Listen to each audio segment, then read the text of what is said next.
अस्सलाम guys, welcome back to my YouTube channel. अच्छा जी, आज का वीलॉग जो है उसमें डिफरेंट चीज़ें हम लोग करने लगे हैं। आज हम लोग फिर आज गांव की तरफ रवा दवा हैं। हम लोगों की बेसिक जो आज पर्पज़ है जाने का वो ये है कि टीम आई हुई है और हम लोग 2 एकड़ के ऊपर टनल में खीरा लगा रहे हैं और 1 एकड़ के ऊपर ऑलरेडी हमारा करेला चल रहा है। सो हम लोग उसकी गोडियाँ शोडियाँ चल रही हैं और 2 एकड़ पे हम लोगों ने खीरे को मैनेज करना है। अच्छा, इसमें हमें इस दफ़ा बारिशों ने बहुत तंग किया। एक दो भाई हैं जो नया टनल स्टार्ट करना चाह रहे थे, मुझे उनके व्हाट्सएप वगैरह भी आए थे, उनकी कॉल भी आई थी।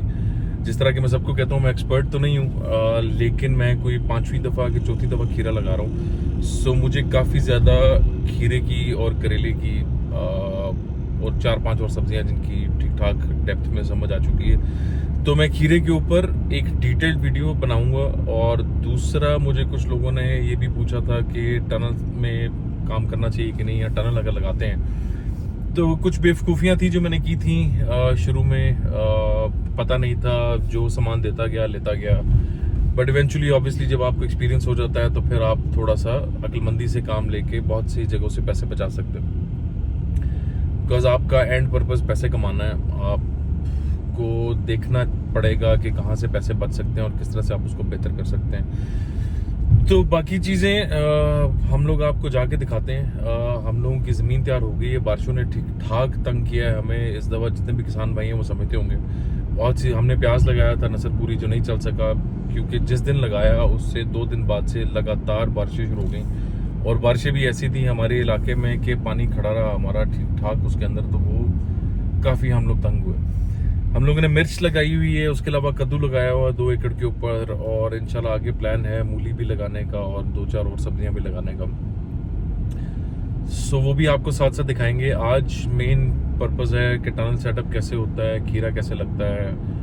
2 डिफरेंट साइट्स हैं, दोनों के ऊपर मैं आपको दिखाऊंगा कि आज हम लोग कैसे सेटअप कर रहे हैं और किस तरह से इसको लेके चल रहे हैं। और बाकी इंशाल्लाह आपको पहुंच के दिखाते हैं कि क्या चल रहा है, ज़मीन की तैयारी में क्या चल रहा है और किस तरह से बेड्स निकल रहे हैं और क्या क्या उस पर अपडेट्स आ गई। अच्छा जी, हम फार्म पे पहुंच चुके हैं। ये हमारा छोटा सा बछड़ा फार्मिंग हम लोगों ने रिसेंटली स्टार्ट की है। सो इसके ऊपर भी एक डिटेल्ड वीडियो मैं ऑलरेडी दे चुका हूँ, और इसमें क्या हमने इलेक्ट्रिक मोटर लगाई है और क्या सब इसके ऊपर कर रहे हैं, उसके ऊपर एक बड़ी मैंने डिटेल्ड वीडियो बनाई हुई है। एक साइड पे हमारे खीरे के टनल के पाइप सीधे हो रहे हैं और डाई के ऊपर, और अब हम दूसरी तरफ देखते हैं कि क्या चल रहा है। हम लोगों ने रूटावेटर शुरू करवाया हुआ है। हमें बारिशों ने बहुत तंग किया, सो भी हम रूटावेटर मार के इस ज़मीन को एक आधा दिन हम इसको हवा लगने देंगे, ताकि जो नीचे ऊपर की ज़मीन है वो थोड़ी सी खुश्क हो जाएगी। ज़मीन की तैयारी बड़ी क्रूशल है जी, इसके ऊपर हम बहुत ज़्यादा फोकस करते हैं। अच्छा जी, रूटावेटर के बाद हम लोगों की ज़मीन कुछ इस तरह से भुर गई है और अब हम लोग चलते हैं नेक्स्ट फेज़ की तरफ। ये हम लोगों का करेला लगा हुआ टनल में, इसके ऊपर से हमने एंटी इंसेक्ट नेट उतार दिया था, क्योंकि इसकी पॉलिनेशन के लिए एंटी इंसेक्ट नेट उतारना ज़रूरी होता है। माशाल्लाह हम लोगों का करेला तैयार खड़ा है, छोटे छोटे करेलियाँ लग चुकी हैं और इंशाल्लाह इसकी जल्द हम चुनाई ले लेंगे। जो नेक्स्ट फेज़ है खीरे की टनल के सेटअप बनाने की, अब वो बिकॉज़ रूटावेटर चल चुका है, 2-3 दफ़ा हम हल मार चुके हैं इसमें। ये हम लोगों की मिर्च लगी हुई है और नींबू लगा हुआ है जिसमें हमने इंटरक्रॉपिंग की हुई है, और इसकी गोडियाँ भी चल रही है। सो जो खीरे का नेक्स्ट फेज़ है वो है बेड्स निकालना। बेड्स निकालना एक बड़ा ज़रूरी पार्ट है जिसमें हम लोग शुरू में बहुत फँसे हैं। सो इसका ऊपर से जो डिस्टेंस है वो 24 से 28 इंच होना चाहिए, बेड की जो ऊपर वाली सरफेस है, और एक खाली से दूसरी खाली जो है इसका डिस्टेंस जो है वो कम से कम 4 फीट होना चाहिए। बेड ऊपर से पूरा कंप्लीट प्रेस्ड होना चाहिए, और ये आप देख रहे होंगे कि हम इसको फीता मार मार के टेस्ट कर रहे हैं। इस मशीन से हमारे बेड्स ठीक नहीं निकले थे क्योंकि हमारा 4 फीट की जगह ज़्यादा लंबा हो गया था, तो हमें दोबारा निकलवाने पड़े थे। फाइनली बेड्स निकलने के बाद हम लोग अब पानी की खालियाँ साइडों पे बनाते हैं, और ताकि वो मेरी तो ड्रिप लगी हुई है, जो लोग डायरेक्ट पानी देते हैं उसके लिए खालियाँ बनानी बहुत ज़्यादा ज़रूरी है। और साथ हम लोग अपनी इसके अंदर जो हमारी ड्रिप इरिगेशन की लूप्स हैं या जो उसके जो पाइप्स हैं उनको भी हम लोग साथ साथ बिछाना शुरू कर देते हैं। जो पानी की खालियाँ हैं वो आपके चलने फिरने के लिए भी, या बारिश का पानी अंदर से निकालने के लिए भी बड़ी ज़्यादा ज़रूरी होती हैं।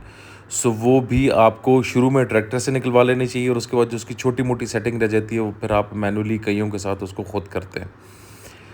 पानी की खालियाँ निकालने के बाद जो नेक्स्ट फ़ेज़ आ जाता है, जिस तरह मैंने आपको बताया, एक ड्रिप इरिगेशन से पहले एक तो उसके अंदर वो लाइन बनानी पड़ती है जिसके अंदर ड्रिप जाती है और उसके बाद आपका नेक्स्ट फ़ेज़ आ जाता है मल्चिंग।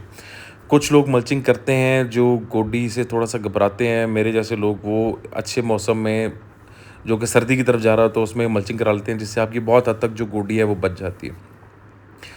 इसकी वजह से हम लोगों को काफ़ी कॉस्ट इफ़ेक्टिव पड़ जाता है। ये तकरीबन कोई 30 1000 का आता है जो कि आपकी अच्छी खासी गोडी बचा जाता है।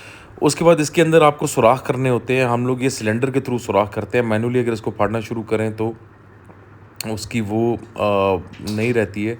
ये एग्जैक्ट गोल सुराख करता है जिसमें आपने बाद में बीज लगाना है, सिर्फ बीज की जगह पे सुराख होता है। अच्छा, पाइप हम लोग सीधे क्यों कर रहे हैं? क्योंकि टनल में यूज़ करने के बाद, आंधियों तूफ़ानों के बाद आपके पाइप्स जो हैं वो काफ़ी हद तक कुछ टेढ़े हो जाते हैं, कुछ ख़राब हो जाते हैं। सो यूज्ड पाइप्स जो यूजुअली होती है या नए पाइप्स भी होते हैं उसके लिए ये डाई बना हुआ है जिसके अंदर हम पाइप डाल के इसको हथौड़े से और उसकी एग्जैक्ट उसका सेमी सर्कल कर लेते हैं। 20 फुट का ये लेंथ होती है जिसको हम गोल करने के बाद ये तकरीबन को 12 फीट की बन जाती है। सो ये एक तरफ हम लोगों का ये चल रहा है, दूसरी तरफ हमारी मल्चिंग चल रही है और उसके इसके जो सरिये लगने हैं इस पाइप के अंदर, जो इसकी वॉशल लगने के बाद लगते हैं, वो उस तरफ इंस्टॉल हो रहे हैं। इसके ऊपर मैंने डिटेल वीडियो टनल की भी बनाई है जिसमें मैंने बताया कि सरिये क्यों लगते हैं और पाइप्स क्यों लगते हैं। ये पाइप्स हमारे IIL कंपनी के हैं। हम लोग पौनी इंची के, आधी इंची के और इंची के पाइप्स मिक्स करते हैं। वो कॉस्ट इफेक्टिव भी हो जाता है और उस तरह से टनल के अंदर थोड़ी सी स्ट्रेंथ भी आ जाती है। पाइप सीधे करने के बाद जो नेक्स्ट फेज़ हमारा ये होगा, जो वहाँ पे सरिया लगा हुआ है उसके ऊपर हम लोग इन पाइप्स को रखते जाएंगे और उसको फिक्स करते जाएंगे। फिक्स हम लोग इसको करेंगे, पॉली वायर तार आती है एक प्लास्टिक की, उसका रोल आता है जो बहुत ज़्यादा ज़रूरी है, वो इसको कम्प्लीटली उसको फिक्स करता है, उसके साथ ही उसकी मजबूती लेके आता है। ये वो जो पाइप्स वहाँ पे हमारे उस पर डाई पे तैयार होते जा रहे हैं, वो इस तरह इन सरियों के ऊपर आपको नज़र आ रहे होंगे, इन सरियों के ऊपर हम उसको प्लेस करते जाएंगे। सरिये की 1 फुट ऊपर से जगह छोड़ के 6 इंच जगह छोड़ के हम उस पर वॉशर लगा लेते हैं। वॉशर तक सरिया उसके अंदर जाता है और बाकी उसके ऊपर ये पाइप जो है सीधा खड़ा हो जाता है। इसके 2 फ़ायदे हैं, एक तो थोड़ी मजबूती आ जाती है और दूसरा पाइप जो है वो ज़मीन को टच नहीं करता या उसके अंदर नहीं जाता, तो उसको ज़ंग या नमी या वो उस तरह से तंग नहीं करता और जितना भी वो सारा का लोड है या जो भी ज़ंग-ज़ुंग लगना है वो सारा का सारा सरिये पे आता है और सरिया आप इज़िली रिप्लेस कर सकते हैं, क्योंकि सरिये की इतनी कॉस्ट नहीं है जितनी आपको एज सच पाइप्स की कॉस्ट देनी पड़ेगी। सो 1 एकड़ के अंदर तकरीबन आपके 280, 290, 300 पाइप्स लग ही जाते हैं और आपको अगर 300 पाइप लग रहे, 200, 250 पाइप लग रहे हैं तो आपको 400, 450 सरिया उसका चाहिए होगा। मतलब आप अंदाज़ा लगा लें कि एक पाइप के लिए 2 सरिये चाहिए। सो जितने पाइप लग रहे हैं उसको आप मल्टीप्लाई कर लें। सरिया हम लोग लेते हैं 5 सूत्र का और 4 सूत्र का और उसके ऊपर हम इसको पाइप को रख देते हैं। आखिरी फ़ेज़ उसके बाद फिर आ जाता है इसके अंदर क्रॉप नट लगना, जिसकी वीडियो मैं नहीं बना सका, और फिर बीज लगना।